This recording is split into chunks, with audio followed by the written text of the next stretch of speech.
Hello, hello, hello. My name is BD Wood, known as Brian Woodson. I just want to say thank you for tuning to my YouTube channel on today.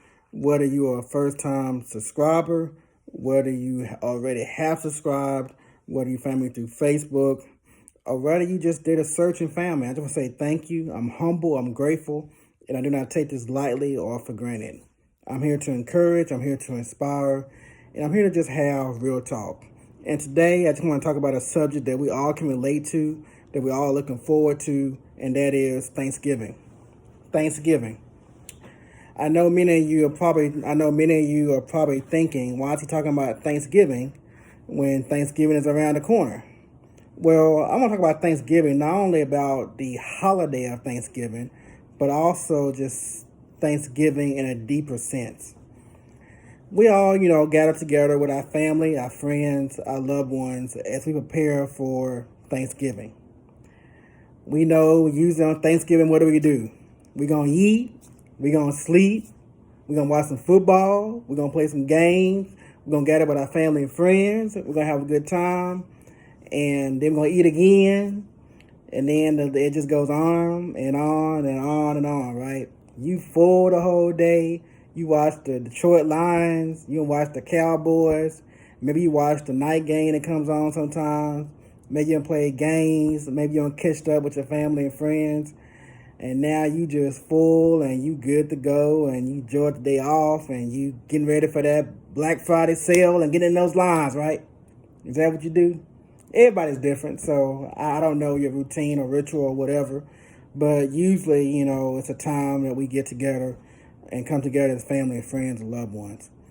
However, I want you to think about something. I want you to think about that there are some people that don't have family and friends. And what I mean by that is maybe their family and friends are far away. Maybe they have to work. Maybe there are people they're in a hospital, in a nursing home, in a shelter. Don't have that access or capability to be with their family, their friends, their loved ones. Maybe they're overseas. Maybe they're just not available to where they're accessible.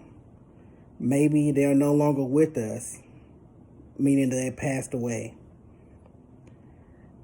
This is a time of year to where sometimes we forget that, all of us, I believe, have lost loved ones in our life. And I don't want us to forget the loved ones we lost in our life. Sometimes we get caught up in our everyday routine, the holiday, getting together with family and friends, having a good time, enjoying the day off, whatever the case may be, that, we need to take time to remember those family and friends and loved ones, because maybe you lost them during this time. Maybe you lost someone recently this year. Maybe it was a couple years ago or a few years ago or whatever the case may be. We all have had family and friends that have impacted our lives in some kind of way to where they celebrated with us on Thanksgiving or Christmas or New Year's or just daily in our life.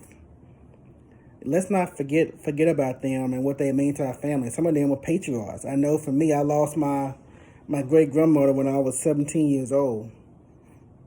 I believe 17. Maybe it might have been 14, 15. I might be a couple of years off. But I know it was within those couple of years. And it wasn't easy. She was a patriarch to our family. And she helped bring the family together on my dad's side of the family. And then a few years ago, I lost my grandmother on my mom's side of the family. And she was a person that kind of kept the mom's side of the family together. We would go eat with them and celebrate with them the holiday and all that. And then recently, about a couple of years ago as well, I lost my aunt.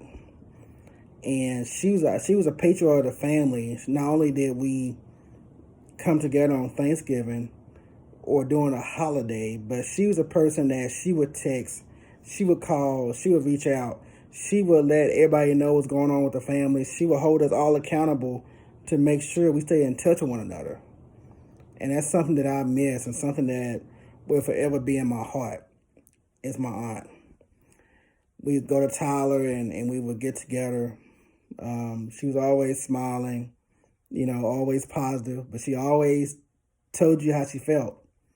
She always told you what's on her mind, whether it's right or wrong. She's going to tell you and get you right and get you on track.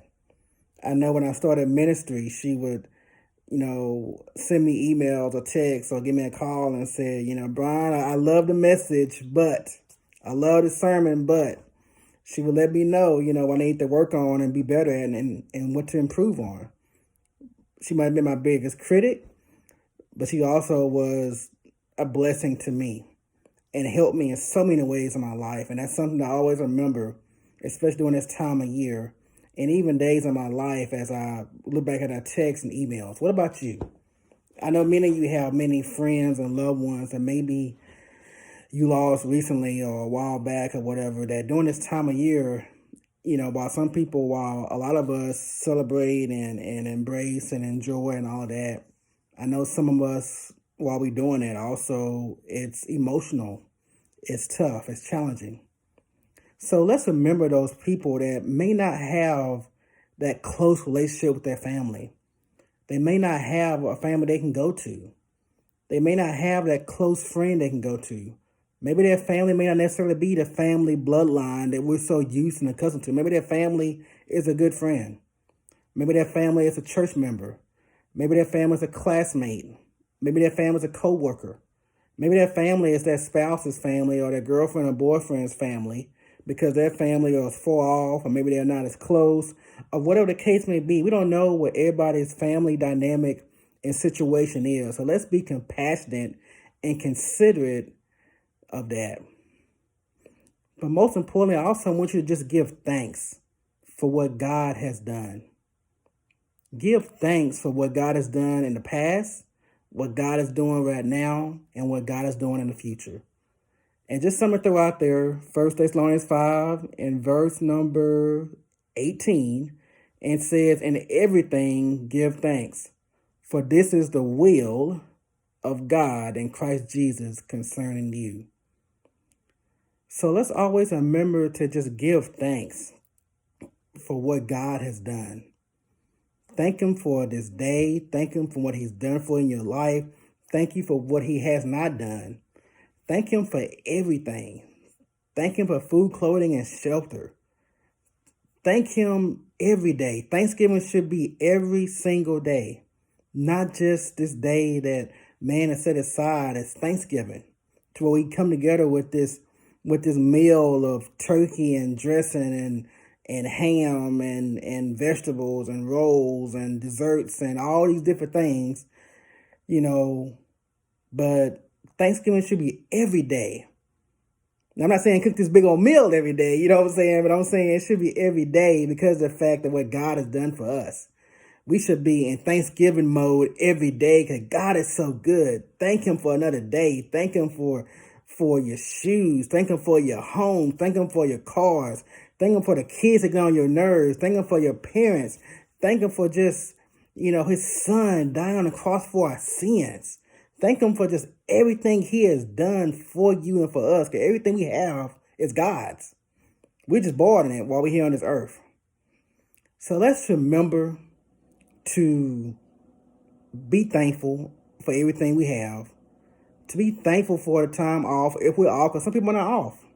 Some people have to work and continue to work, though maybe firefighters, maybe those in the hospital, maybe those in construction, maybe those who are overseas fighting for our country.